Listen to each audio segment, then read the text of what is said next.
ওনার শারীরিক অবস্থা যে কোনো গত এক মাসের মধ্যে এখন বেশ স্থিতিশীল আছে।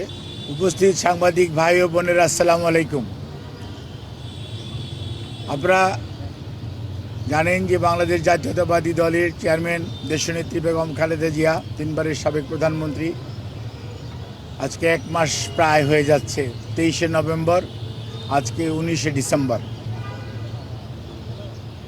যাবৎ এভার কেয়ার হসপিটালে উনি চিকিৎসাধীন আছেন এবং আলহামদুলিল্লাহ কালকে আপনাদেরকে আমি বলেছিলাম আপনাদের প্রশ্নের উত্তরে যে ওনার শারীরিক অবস্থা আপনাদের দোয়ায়, আল্লাহ রাব্বুল আলামিনের রহমতে ওনার শারীরিক অবস্থা যে কোনো গত 1 মাসের মধ্যে এখন বেশ স্থিতিশীল আছে এবং উনি আজকেও ওনার একটা ছোট প্রসিডিউর করা হয়েছে ওটিতে নিয়ে, এবং সেটিও উনি অত্যন্ত সফলভাবে উনি সেটি গ্রহণ করতে পেরেছেন। অর্থাৎ প্রসিডিউরটা সুন্দরভাবে করা হয়েছে এবং উনি এখন ওনার সিসিইউতে যে ক্রিটিক্যাল কেয়ার ইউনিট, ওখানে উনি আইসিইউয়ের যে ব্যবস্থা, সেই ব্যবস্থা সম্বলিত কেবিনে উনি চিকিৎসাধীন আছেন।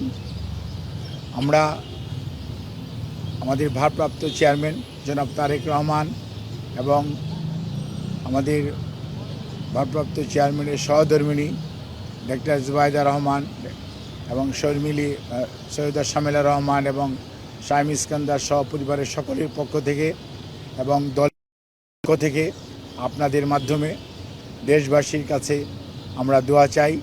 যেমন একইভাবে দেশনেত্রী বেগম খালেদা জিয়া মেডিকেল বোর্ডের অধীন যে চিকিৎসা, দেশি বিদেশি চিকিৎসকদের সমন্বয়ে গঠিত যে মেডিকেল বোর্ড, সেই মেডিকেল বোর্ডের চিকিৎসা যেভাবে উনি নিতে পারছেন, সেটি যাতে আল্লাহ রাব্বুল আলামিন ওনাকে অব্যাহত রাখার তৌফিক দান করেন এবং এখনকার যে অবস্থা আছে এই অবস্থা যাতে আর সুস্থতার দিকে ওনাকে নিয়ে যেতে পারেন, সেই দোয়া চেয়ে আমি আমার বক্তব্য এখানে শেষ করছি।